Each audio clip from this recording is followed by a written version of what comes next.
Hi class, this is Professor Teixeira. In this video, I'm going to show you how to construct a range chart, also known as R chart. Okay, this is the slide I'm referring to. That's slide 24 in our slide deck. Okay, and what we have here is the quality control inspector at Cocoa Fizz, the same company we used before, would like to develop a range chart in order to monitor volume dispersion in the bottling process. I'm going to use the same example 6.1 in the textbook, okay, to work on this. Let's take a look. So this is the section of the textbook that talks about the P chart, and we're going to use the same information we had before. Let me go back here. So that's the same information we are going to use, but now instead of average in the bottles, we're going to focus on the range. That's the reason it's called R chart, because of the range. What is the maximum and minimum values that the bottles are being like filled?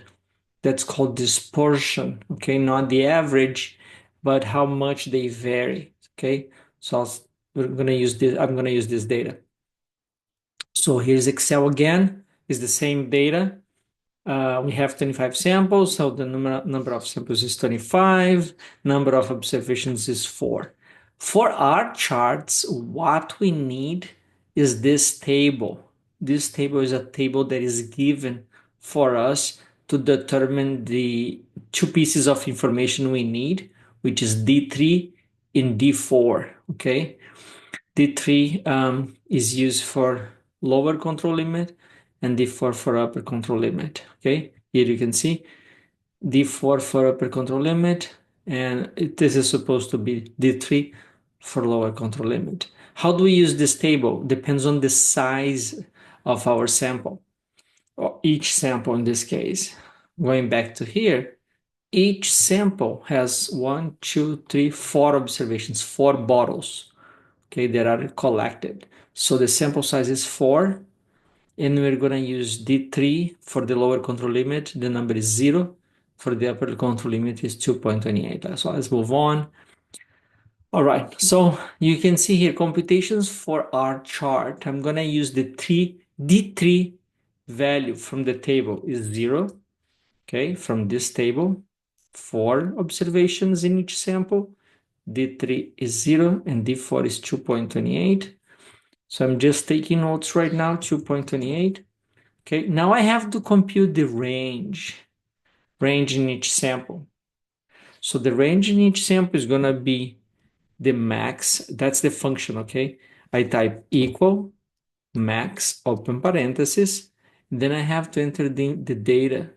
Then I come here and select the range of data. So this function is gonna get the maximum, the highest value, and I'm gonna type minus and type min, which is minimum, and open parenthesis, and select the same data, because this second function is going to select the smallest value, and I'm going to subtract the biggest value from the smallest value to get the range.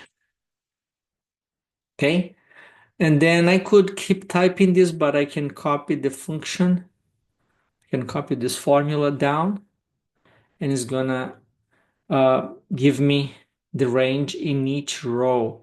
I go to the last one and I click on the formula tab, the function tab here, to make sure, and I click here, so Excel highlights to me what cells Excel is using, and I want to make sure it is using the correct range. Okay, it's okay. Now what I have to do is I have to take an average of this range, so I type equal average, open parenthesis, and select this uh, data. So that's my called R bar. Let's call R bar. Okay, it's the same one we have here, R bar. Okay, which is the average of the range in each one of the samples. Okay, so this is gonna be my average range here. Okay. All right, so I have I have the center of my line, which is this one. Now my lower control limit, let's go back to here to refer. My lower control limit is going to be my D3 times my R bar. My D3, remember D3 for 4 observations is 0. 0 times 0.29 equal 0 times my center line. And my upper control limit, referring back to here, is my D4. D4 for observations is 2.28. I took note about that before, times my central, my average for the range. Okay, so my upper control limit is going to be equal to 2.28. That's wrong. That's 2.28. Okay, I made a mistake before, my typo. So it's 2.28 times 0.29, which is 0.65. Similar to what we have here, maybe the round is what is like making our numbers a little bit different. Okay, so what I do is I come here and I type 0. That's my lower control limit. I copy the 0 to all other samples. Here 0.65. I copy to all other observations. Then I select this entire range. I don't select the average here. I don't select this, just this for the samples. And then I go to insert tab where we have the charts, go to recommended, the second one. Then again, you can change the title. But visually, that's what helps managers, operations managers, quality control managers to figure out if everything is under control. This variability is acceptable.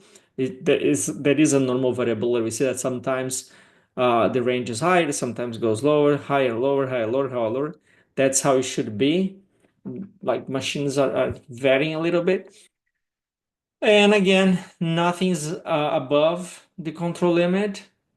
If it is above the control limit, then the upper control limit, then managers stop, try to figure out what's going on.